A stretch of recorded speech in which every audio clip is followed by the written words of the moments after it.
I welcome you to another encouraging word of the week. This week it's one word, that's the cross. As we approach Easter, as we approach Resurrection Day, let us never forget the importance of the cross.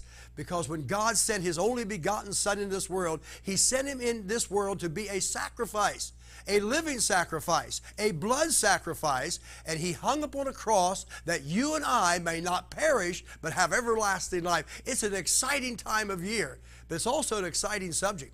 And many times people leave out the cross. Never leave out the cross. It is the vocal point. It is the symbol of our Christianity. Let me tell you what it says in that first letter that Paul wrote to the Corinthians. When he wrote to them, they still had memories of this wonderful, wonderful salvation plan that God had brought into this world. Let us not forget it after 2,000 years. Here's what he wrote to them.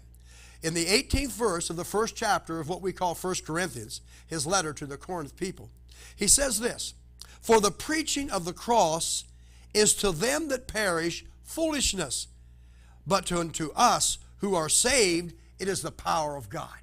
The preaching of the cross, the sharing of the cross.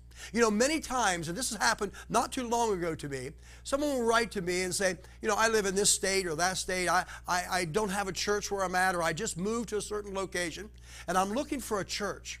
One of the things I always tell them, make sure that they preach the blood of Jesus and truly the cross of Jesus Christ, and of course the resurrection. There are some basic fundamental beliefs in all of Christianity. First of all, the virgin birth, that Jesus was and still is the Son of God who was born of a virgin, and He came into this world as God's gift to the world, hung on a cross, shed royal blood for us on that cross, and then rose on that third day. So the preaching of the cross is a necessity. If you're listening to this someplace and you're looking for a church, find a church that's preaching the cross, and you'll find a church that'll lift up this one called Jesus and help you in everything that you come in contact with in your life. Because on the cross, Jesus took all your burdens, all your cares, yes, all your sin. The preaching of the cross, it's not foolishness to me. It is the power of God.